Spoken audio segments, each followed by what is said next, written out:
các bạn, chào mừng các bạn đã đến với chương trình truyền hình trực tiếp của Đài Tiếng nói Hoa Kỳ. Cái này thì trên màn hình của các bạn đó chính là cuộc biểu tình của cộng đồng người thượng người Montana tại Mỹ. Họ đang biểu tình trước trụ sở của Đại sứ quán Việt Nam tại Hoa Kỳ, tại thủ đô Washington DC.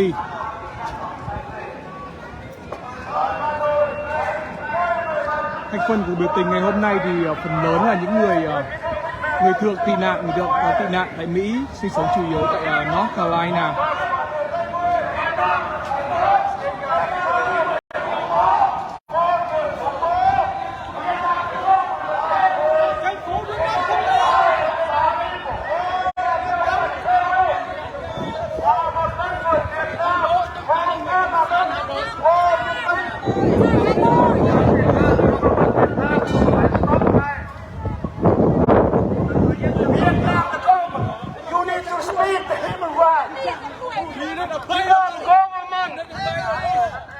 Vietnam government.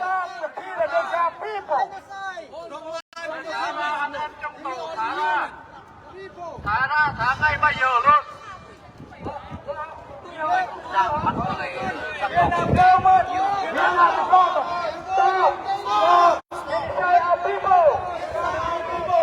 Vietnam government. Vietnam government. Stop the killing. Stop the killing.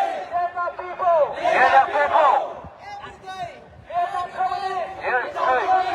Stop killing our people. Stop the killing people. Vietnam government. Stop people movement. We coming here. We coming here. Looking about your eyes. Looking about your eyes. Stop killing our people. Stop killing the people. I would like to come out here. Vietnamese. Government. Stop killing our people. Killing our people. Vietnamese government. Release. Montignac prisoner.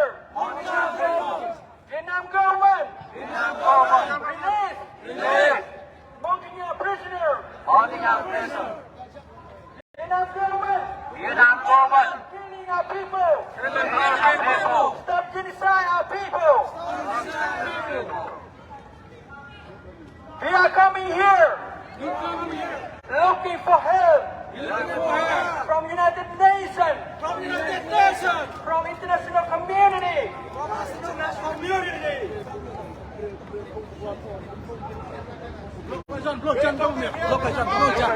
Lộ chân cái giòn nó toàn lộ nhiều.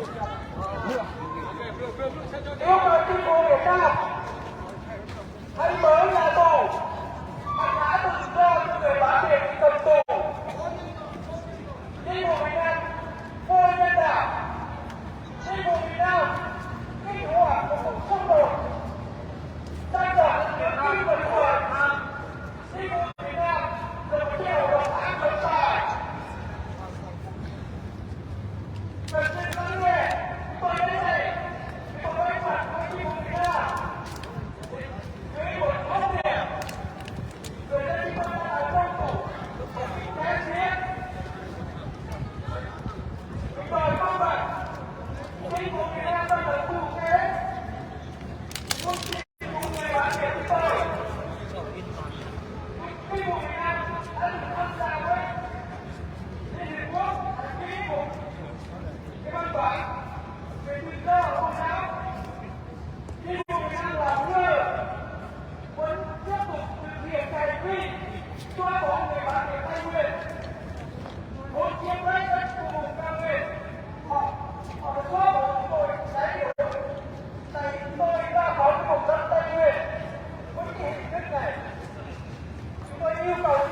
Phần lớn những người biểu tình ngày hôm nay tập trung tại thủ đô Washington DC thì đến từ tiểu bang North Carolina. Cuộc biểu tình này bắt đầu từ sáng, bắt đầu từ Quốc hội Hoa Kỳ. Rồi đoàn biểu tình đã kéo tới Tòa Bạch Ốc. Và địa điểm cuối cùng đó chính là trụ sở của Đại sứ quán Việt Nam tại Hoa Kỳ.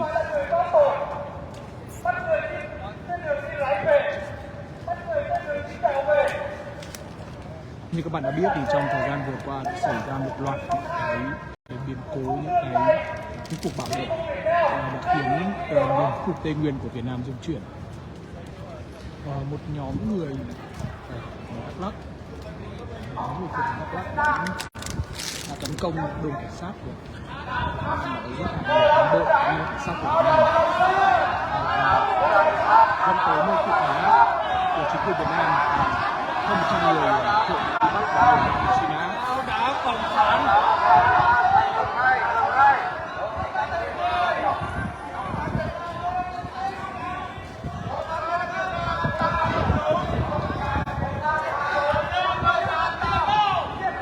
Khi mà sự việc mới bùng phát thì chính quyền Việt Nam còn khá là lẫn lự trong việc sử dụng từ khủng bố. Tuy nhiên thì sau một khoảng thời gian thì từ này đã chính thức được sử dụng.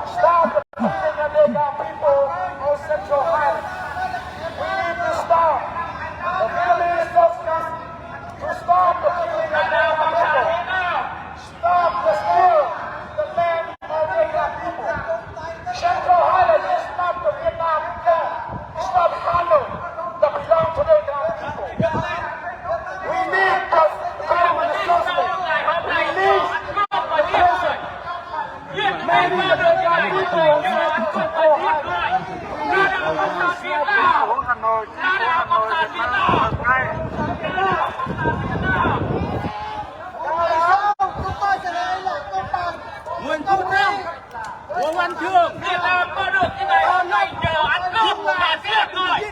Ta đã cộng sản Việt Nam. Cộng sản Việt Nam đang lập mưu kế.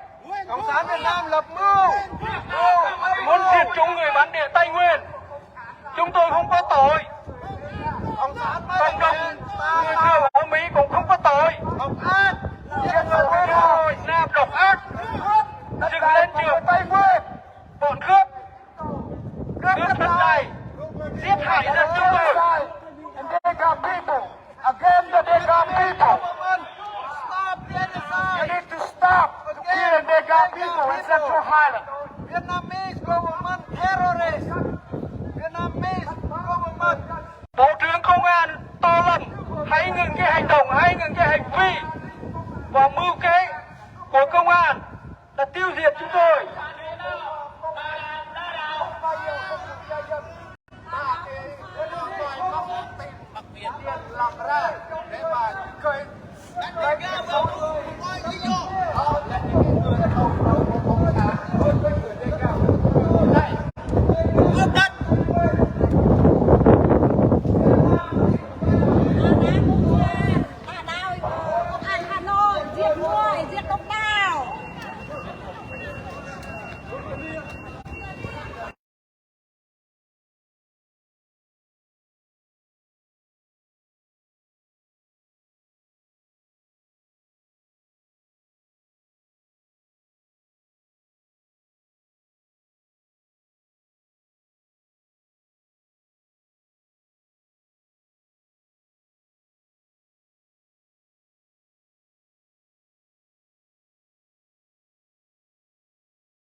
Các bạn đã thấy thì trong lần biểu tình ngày hôm nay có những cái thành phần rất là trẻ, người của người thế thứ hai là chỉ là ba. An luôn lên đất nào mở rất tốt.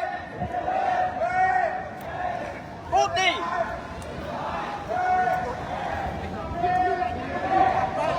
Nói chung là vấn đề sắc tộc ở Tây Nguyên thì luôn là một cái vấn đề rất là nhạy cảm đối với chính quyền Hà Nội.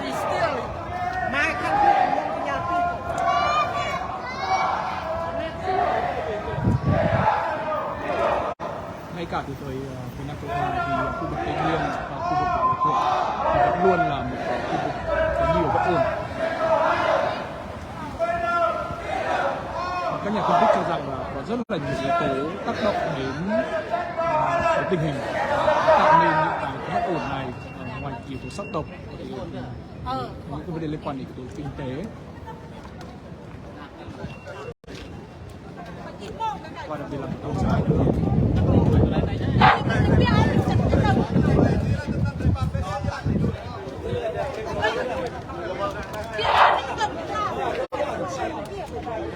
Vietnamese government, the Vietnamese government, Hanoi Socialist, get out from Central Highland. Central Highland that belong for the people. It's not the Hanoi country.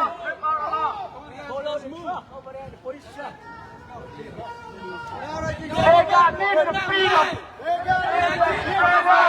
Bây giờ thì có vẻ như là thời gian mà chính quyền cho những cuộc biểu tình đã kết thúc, thế nên là mọi người trong đoàn biểu tình bắt đầu di chuyển sang nơi khác.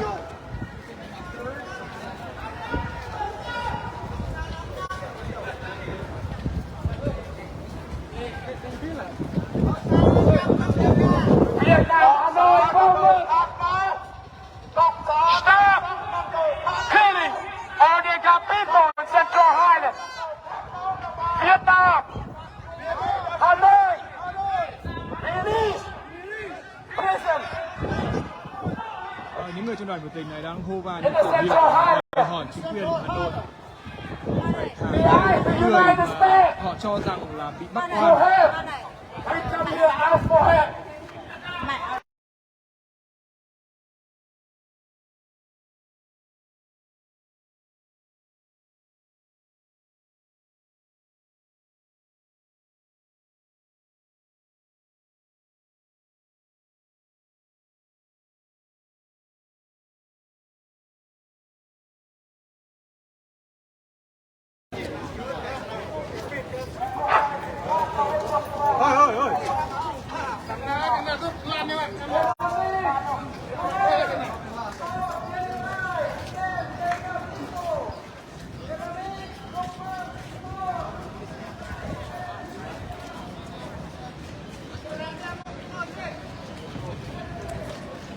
Ta đảo Cộng sản Việt Nam. Ta đảo.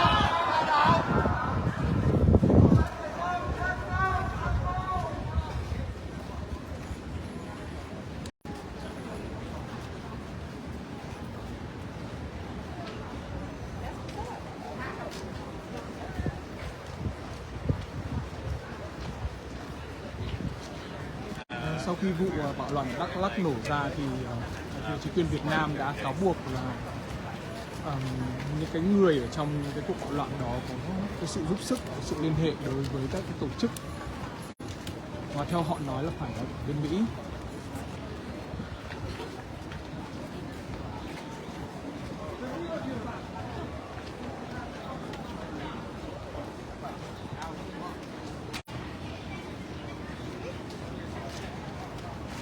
Nhiều nhà phân tích và quan sát độc lập thì cho rằng đã có những ý kiến với VOA rằng là họ phản đối tất cả những hành vi bạo lực. Tuy nhiên thì họ cũng lên tiếng lo ngại rằng cái việc chính quyền Hà Nội đàn áp những cái người thượng ở Tây Nguyên thì sẽ khiến cho cái hố sâu sắc tộc sẽ càng ngày càng trầm trọng.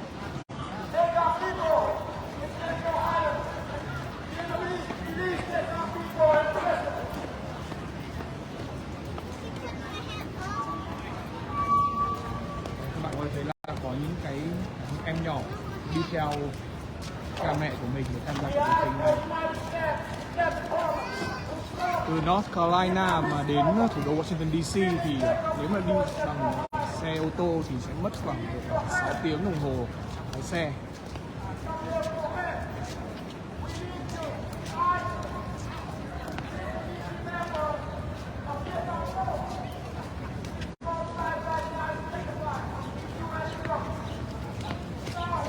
Các bạn có thể thấy là bây giờ cho dù là đang trong giờ hành chính tại thủ đô trung tâm của thủ đô Washington DC, tuy nhiên thì đường phố khá là vắng lặng. Một phần lớn lý do là bởi vì là rất là nhiều người làm việc, từng làm việc ở trong khu vực này thì bây giờ họ đang làm việc tại nhà. Và bây giờ thì rất là ít người vào sở làm ở trung tâm thành phố.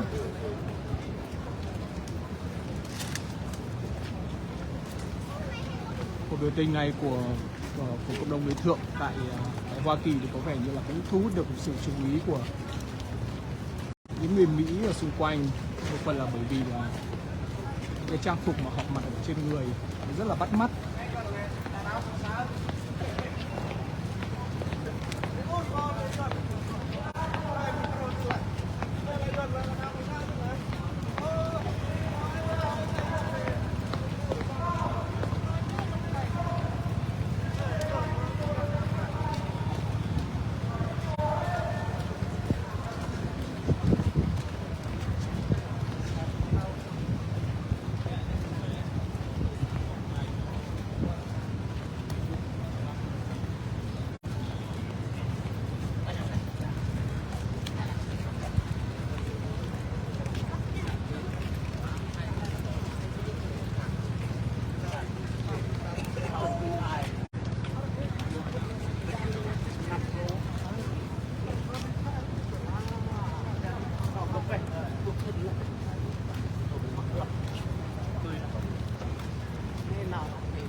Các bạn đang theo dõi buổi tường thuật trực tiếp của Đài Tiếng nói Hoa Kỳ ghi lại cuộc tuần hành biểu tình của cộng đồng người thượng tại Hoa Kỳ phản đối chính quyền cộng sản Việt Nam. Và nếu mà các bạn có bất kỳ bình luận nào hay là câu hỏi nào thì có thể đặt ở trong phần comment, tôi sẽ cố gắng giải đáp. Như các bạn đã thấy thì tại Mỹ những cái cuộc biểu tình mà có xin phép thì luôn được lực lượng cảnh sát hỗ trợ rất là nhiệt tình. Tất nhiên là miễn là bạn có phép biểu tình ở trong cái sự ôn hòa thì sẽ được cái sự hỗ trợ của cảnh sát. Tuy nhiên thì bạn muốn biểu tình thì bạn phải theo những cái khung giờ cố định.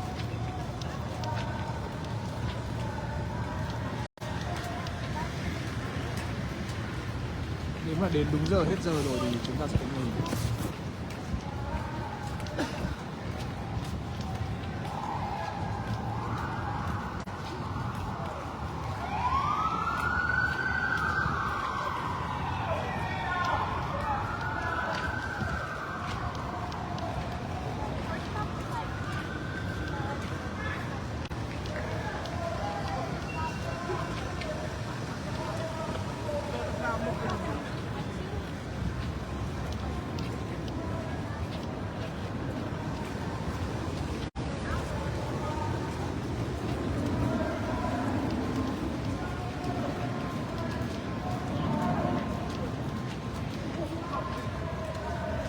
Các bạn có thể thấy là quy mô của biểu tình này khá là lớn.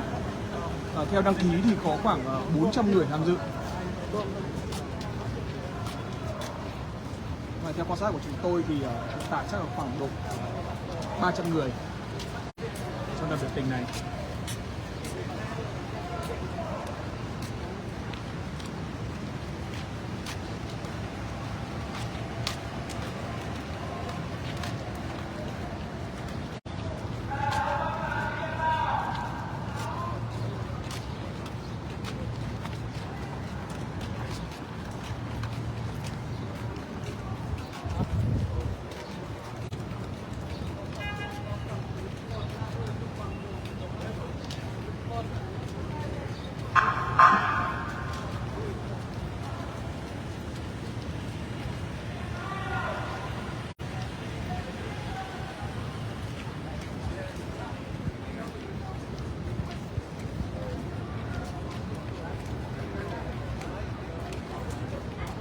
Nay thì thời tiết tại thủ đô Washington DC rất là dễ chịu. Có thể nói là một thời tiết rất là ủng hộ. Đến cuộc tuần hành và biểu tình như thế này, trời thì trong xanh, nhiệt độ thì giảm rất là nhiều so với một vài ngày trước.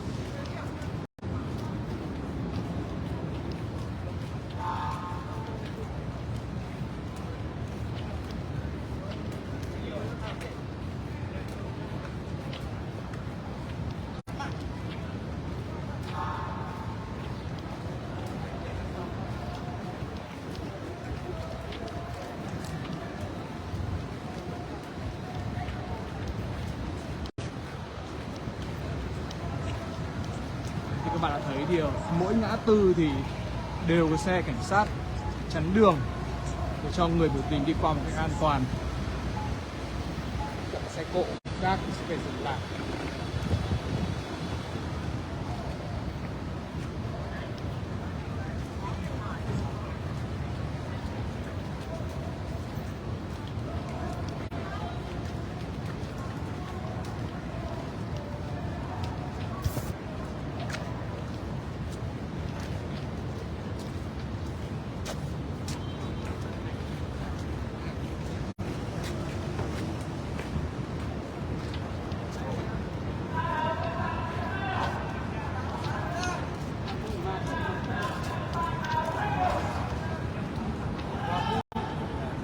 Các bạn, như tôi đang cố gắng bắt kịp cái phần đầu của đoàn biểu tình nên là chắc là hình ảnh sẽ còn hơi rung một chút, mà tôi không đi nhanh thì sẽ bỏ phía sau.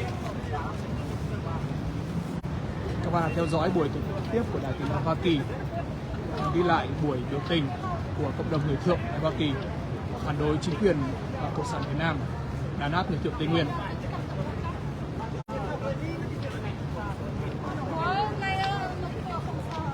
Thế nói theo cảm nhận của tôi thì buổi biểu tình này được tổ chức rất là bài bản. Tất cả những cái băng-rôn khẩu hiệu đều được in với chất lượng rất là tốt, khẩu hiệu rất là rõ ràng bằng tiếng Anh.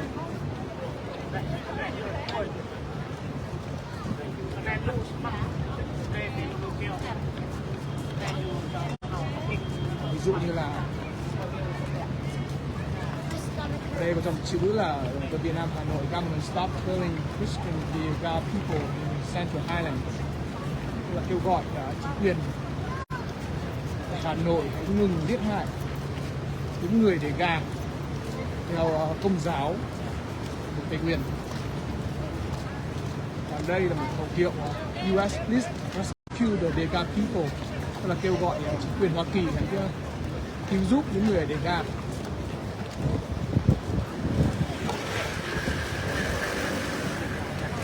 Các bạn đã biết thì đặc biệt là sau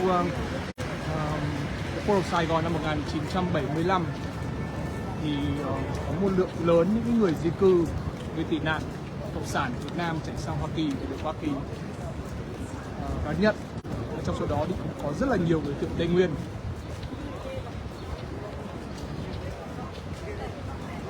Đây là một cộng đồng đối tượng.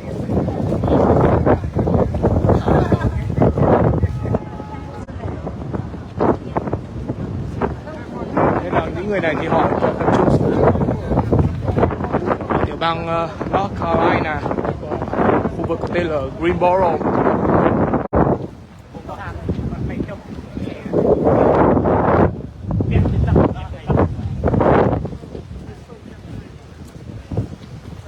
Chào anh có thể trả lời phỏng vấn của đài VOA được không? Anh tên là gì ạ? Không, anh không nói được tiếng kênh đúng không ạ? Còn anh thì sao? Không biết.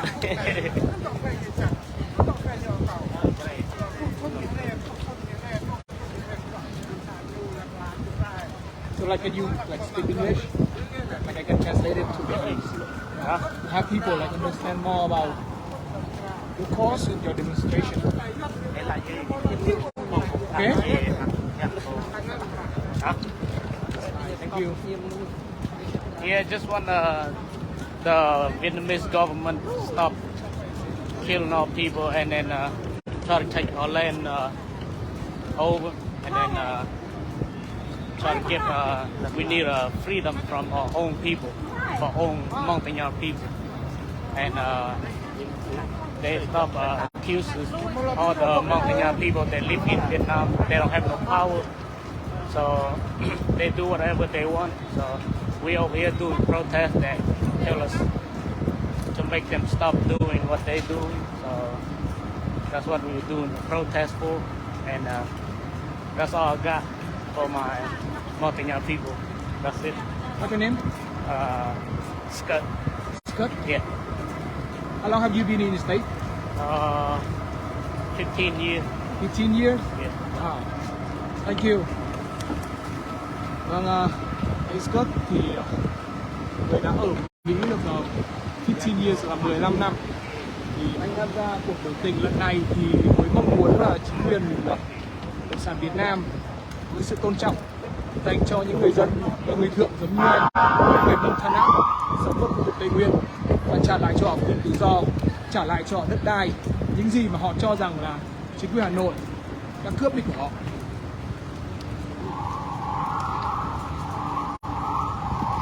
Như các bạn có thể thấy thì rất nhiều người thượng tại Hoa Kỳ khi mà họ sang đây, họ không nói được tiếng Việt, không nói được tiếng Kinh. Họ vẫn giữ ngôn ngữ của họ và họ sử dụng tiếng Anh và sử dụng ngôn ngữ của họ tại khu vực mà họ sinh sống.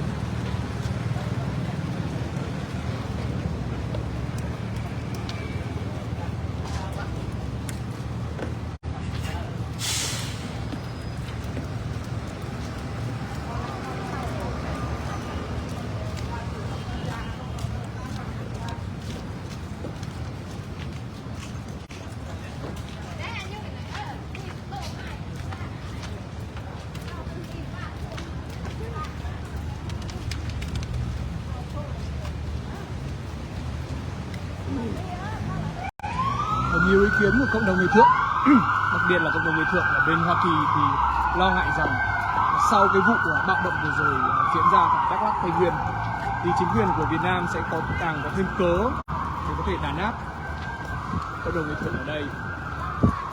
Mọi người cho rằng là vốn người thượng là sống dưới cái sự kìm kẹp về mặt chính trị, về mặt tôn giáo và cả mặt kinh tế nữa.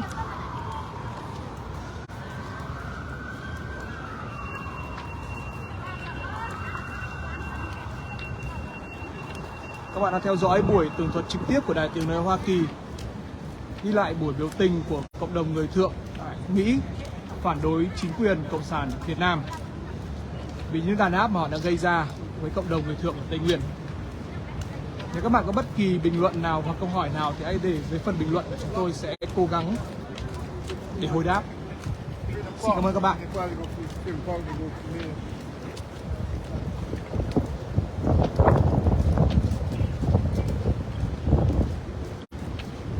Vừa rồi thì cái phần biểu tình ở trước đại sứ quán Việt Nam ở Hoa Kỳ diễn ra khá là nhanh, khá là chóng vánh.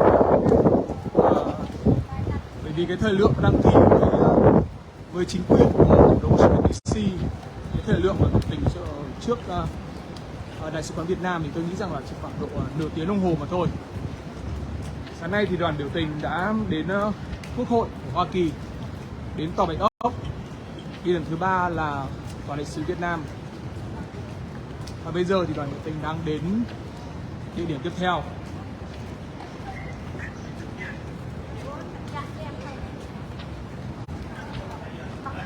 Và bây giờ thì ở Việt Nam đang là rất là khuya rồi.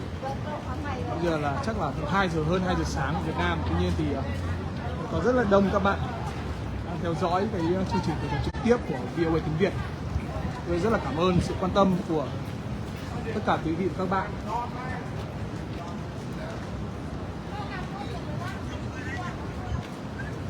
Có một điều mà tôi muốn chia sẻ với tất cả các bạn, đó chính là cái quan điểm của Đài Tiếng Nói Hoa Kỳ là hoàn toàn trung lập. Chúng tôi ở đây để tường thuật những gì đang diễn ra trực tiếp và có liên quan đến Việt Nam, với tình hình của Việt Nam, và đặc biệt là liên quan đến mối quan hệ Việt Nam với Hoa Kỳ.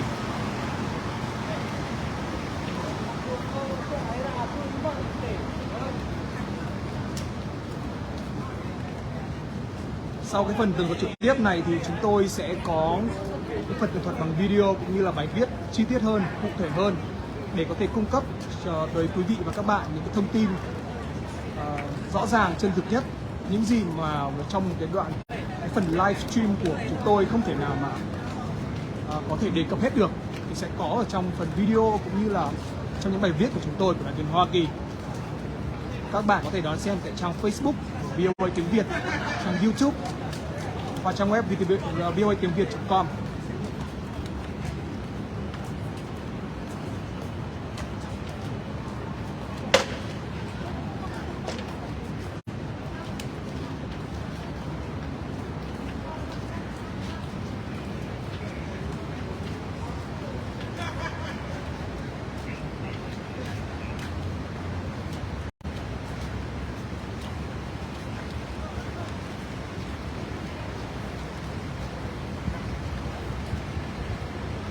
Có một lực lượng cảnh sát rất là hùng hậu bảo vệ an toàn cho cuộc biểu tình.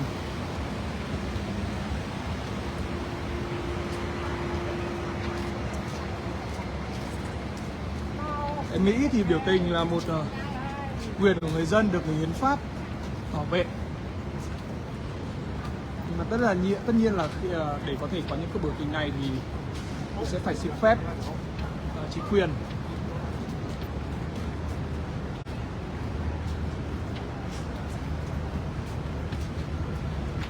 Các bạn có thể thấy là trước mắt các bạn tấm bảng ghi là the Vietnamese government should release all the Degan prisoners.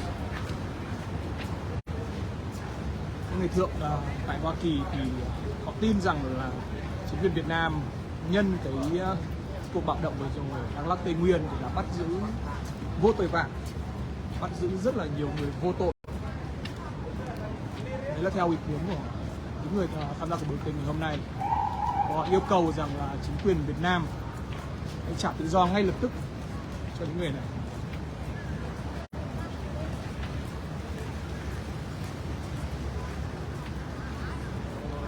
tại thì đêm rất là khuya tại Việt Nam rồi. Tuy nhiên thì có tới gần 400 người đã theo dõi cái buổi phỏng vấn trực tiếp này của chúng tôi. Cảm ơn quý vị các bạn đã dành sự quan tâm cho VOA tiếng Việt nói chung, cũng như là những cái chương trình tường thuật của chúng tôi.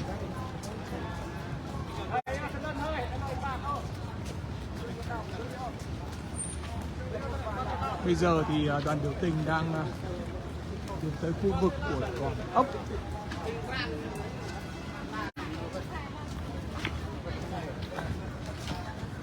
Đây là đến đây. Ôi, lên đây theo cái này chứ chưa? Đây theo, lùi mặt lên.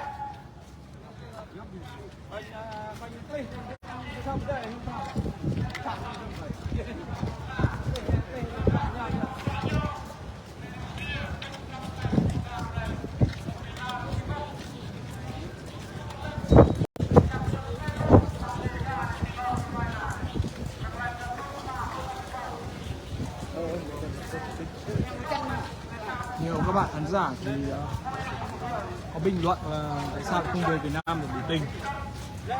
Tôi nghĩ rằng rất là đơn giản thôi, bởi vì phần lớn những người tham gia cuộc biểu tình này họ là người thượng của Mỹ, công dân Mỹ. Họ đang thể hiện quan điểm của mình để cho chính phủ Mỹ và chính phủ Việt Nam có thể lắng nghe. Và với những cái biểu ngữ mà họ mang theo phần lớn là tiếng Anh đó, thì chắc chắn là họ nhắm rất là nhiều vào chính phủ Mỹ cũng như là các tổ chức quốc tế có trụ sở tại thủ đô Washington DC, Hoa Kỳ.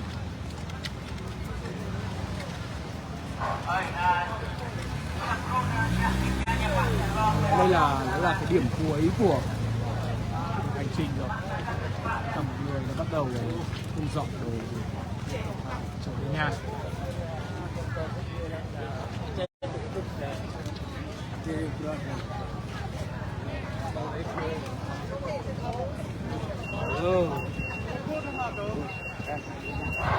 Cho microphone đây, Các bạn có thể thấy là xa kia thì tòa Bạch Ốc, trước cửa tòa Bạch Ốc thì thường xuyên diễn ra những cuộc biểu tình như thế này. Về đủ mọi vấn đề, ai cũng muốn là Tổng thống Hoa Kỳ có thể lắng nghe cái ý kiến của họ.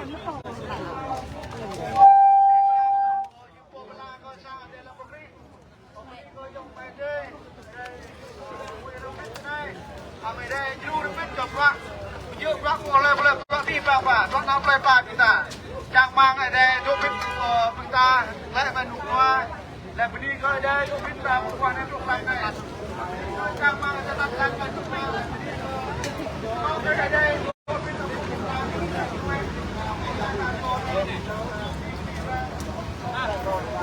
một câu này một câu này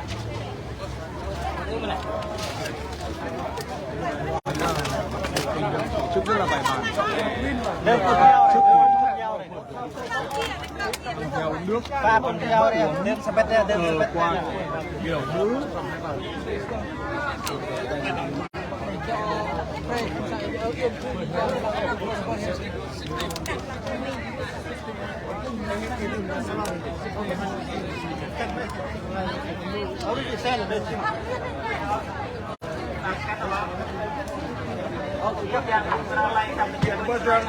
Có những bạn nói rằng là đừng chống phá nước tao nữa. Tôi nghĩ rằng là cái mục đích của những biểu tình này không nằm ở chống phá gì cả. Đơn giản chỉ là thể hiện cái tiếng nói của người dân Hoa Kỳ mà thôi.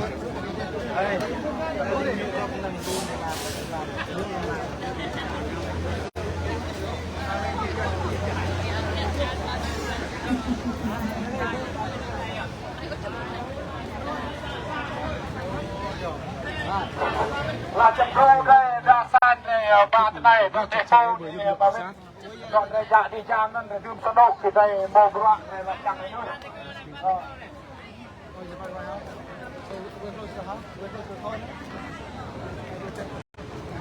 Này, mà không nên này.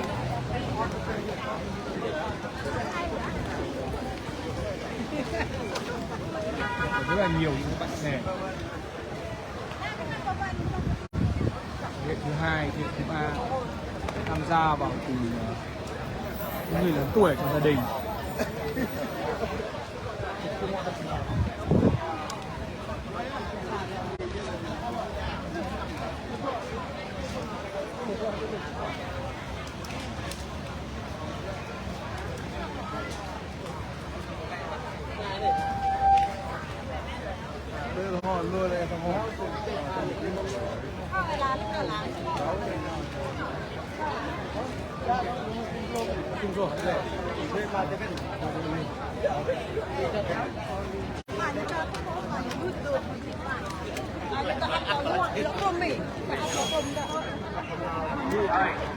Đặc là mùi một cái cực cùng về rất là sọc.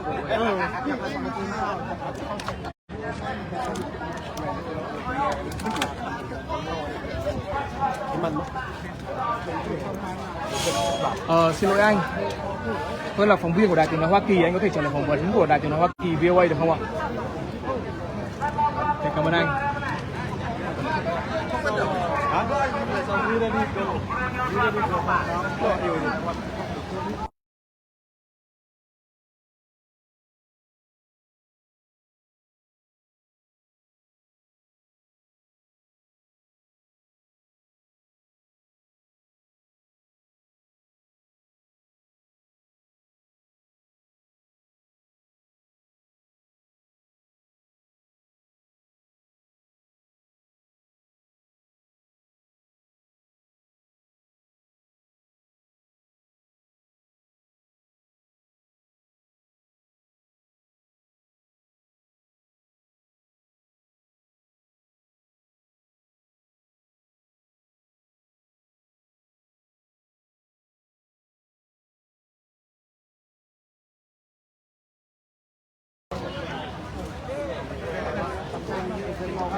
Chúng tôi là cố gắng phỏng vấn những người trong ban tổ chức của chương trình, tuy nhiên cũng khá là khó để có thể gặp được họ.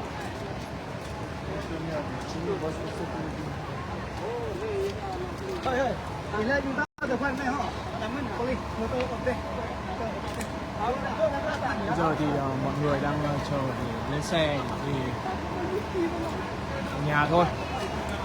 Có lẽ là cái phần tường thuật trực tiếp của chúng tôi sẽ sớm kết thúc.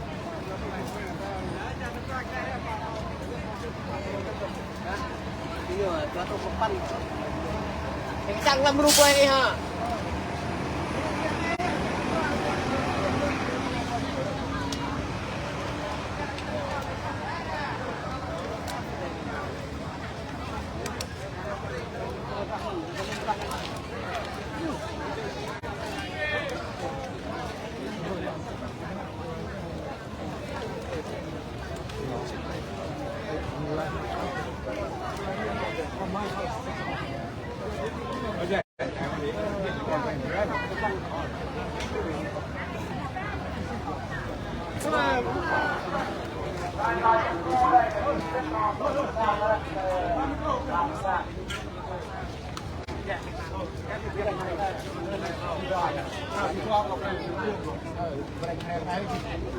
Ladies and boys, thu họ lên bếp họ, lòng của bên làm bếp họ.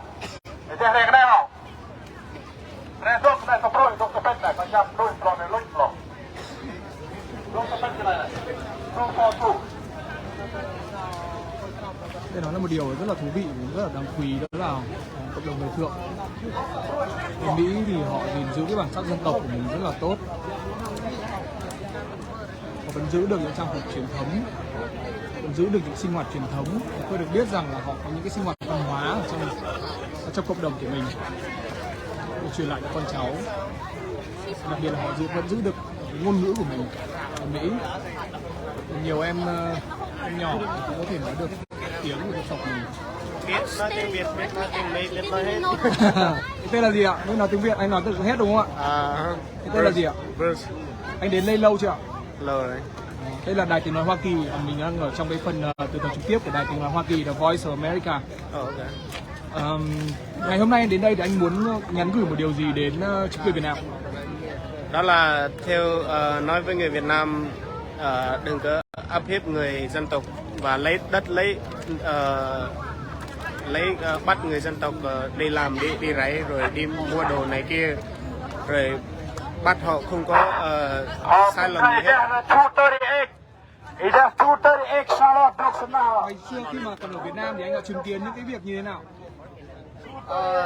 Còn ở Việt Nam thì chứng kiến thì mình người đạo Tin Lành ở buôn mình cũng không có sao hết, nhưng mà ở buôn khác thì có nhiều nó ức hiếp người Việt Nam mình.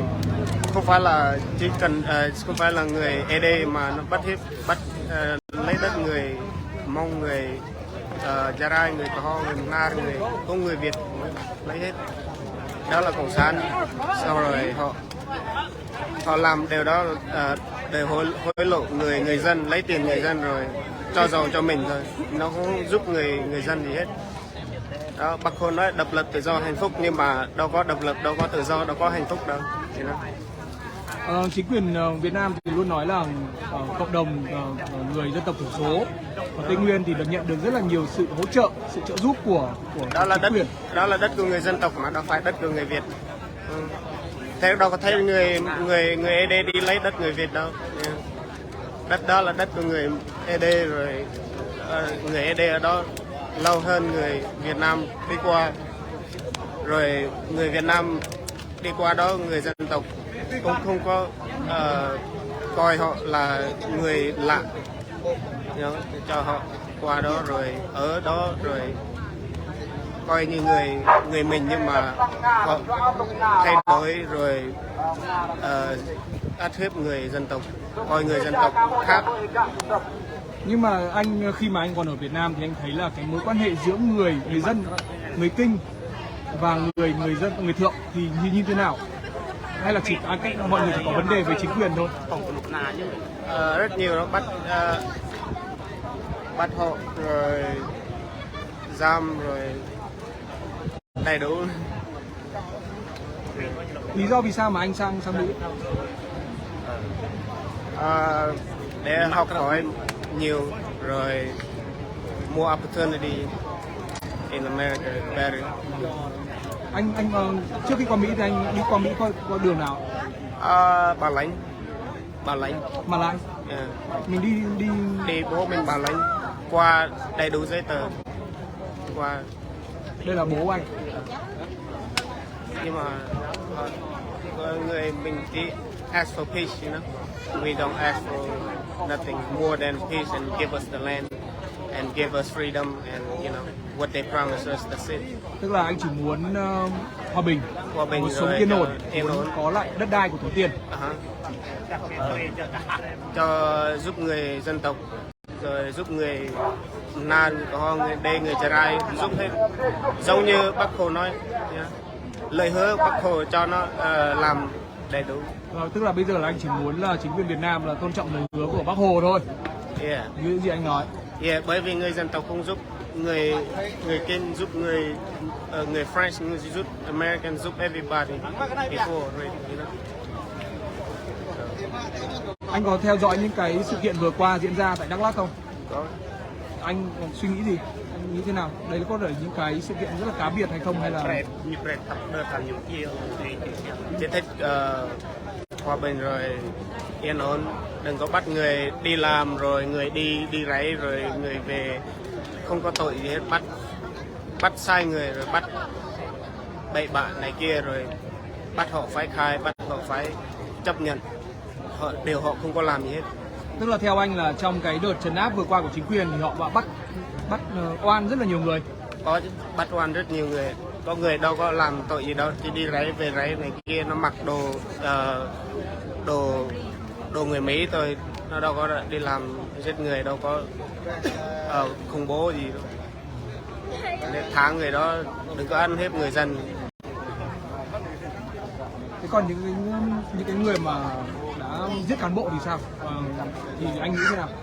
Nếu mà họ bắt được người đó thì tùy họ thôi, nhưng mà là họ bắt người ở trong buôn ngày kia, người đó đâu có làm đâu, mấy người già mà đâu có súng, đâu có gì đâu. Cái bản thân anh thì cái suy nghĩ của anh thế nào về những hành vi bạo lực? Anh có phản đối cái điều đó không? Cái việc mà bắn giết nhau xong rồi là giết người khác. Đâu có đâu. Chỉ cần peace này kia rồi cho nó làm hòa bình. Vâng, anh chỉ muốn hòa bình và yên bình thôi đúng không ạ? Không có thích nhiều người là đi giết nhau này kia. Cảm ơn anh rất là nhiều. Cảm ơn anh. Vâng, chúng tôi vừa phỏng vấn một thanh niên rất là trẻ, một thanh niên đối tượng rất là trẻ ở bên Hoa Kỳ. Thì anh cũng đã chia sẻ những cái suy nghĩ của mình về rất là nhiều thứ. Và hy vọng rằng là qua cái phần chia sẻ của anh thì các bạn khán giả của VOA tiếng Việt, các bạn sẽ có một cái nhìn rõ nét hơn về tâm tư tình cảm của người đồng bào dân tộc sống tại khu vực Tây Nguyên. Vâng, có lẽ là bây giờ thì đã có khoảng 600 người đang theo dõi cái chương trình truyền hình trực tiếp của Đài Tiếng nói Hoa Kỳ VOA tiếng Việt. Ghi nhận buổi biểu tình của cộng đồng người Thượng tại Hoa Kỳ phản đối chính quyền Việt Nam đàn áp người Thượng của Tây Nguyên. Có lẽ là bây giờ thì chúng tôi xin kết thúc buổi tường thuật trực tiếp của Đài VOA tiếng Việt tại đây. Rất là cảm ơn tất cả các quý vị và các bạn đã theo dõi chương trình của chúng tôi, chia sẻ những ý kiến của mình.